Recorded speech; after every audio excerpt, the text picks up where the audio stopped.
Dans LibreOffice, on n'a pas les couleurs d'info droit par défaut. Quand je viens ici, j'ai pas les couleurs d'info droit, et ici j'ai un certain nombre de palettes de couleurs possibles, standard par exemple, mais il n'y a pas les palettes info droit. Donc on va venir ajouter ici une palette qui reprend les couleurs d'info droit. Alors c'est extrêmement simple. La première chose à faire, c'est de fermer LibreOffice, ne serait-ce que pour qu'il prenne la bonne configuration quand on le rouvrira, puis pour éviter les conflits. On vient dans l'explorateur de fichiers, puisque là c'est assez simple. Et ici, je viens dans Nuages. Alors sur cet ordi, ça s'appelle Nextcloud, mais c'est Nuages. Je viens dans Nuages, Partage commun, Informatique, pas le Old, le nouveau. Et ici, j'ai couleur info droit SOC, CTRL C.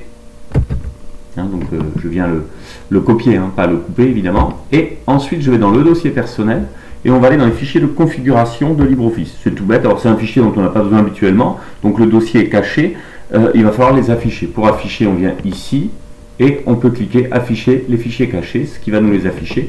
Autre façon de faire, que moi j'utilise, CTRL H. Mais si on s'en souvient pas, on peut le retrouver là. Là, j'ai plein de fichiers donc cachés. On les reconnaît aisément parce qu'ils commencent par un point. Config, évidemment, c'est les couleurs pour LibreOffice, donc on va dans LibreOffice. C'est le 4, c'est User et Config. Donc on a ici un Config LibreOffice 4 User Config. Donc, vous retrouvez sinon le chemin dans InfoWiki. Et ici, je fais clic droit, coller ou CTRL V, comme on veut. Une fois que j'ai fait ça, j'ai pratiquement plus rien à faire. Les couleurs sont dans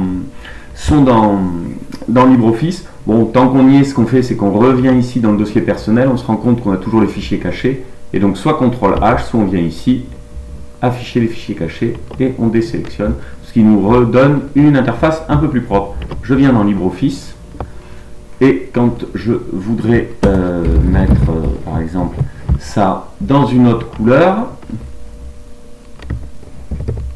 voilà, je viens ici sélectionner ma couleur, pardon, je viens ici sélectionner, hop, et là je peux choisir la palette couleur info droit, qui sera sélectionnée je pense par défaut par la suite, et là je peux le mettre en rose info droit, et nickel. De la même manière, je pourrais ici sélectionner une couleur pour le fond, comme ça, voilà, pour l'arrière-plan. Voilà, cette vidéo est terminée. Merci.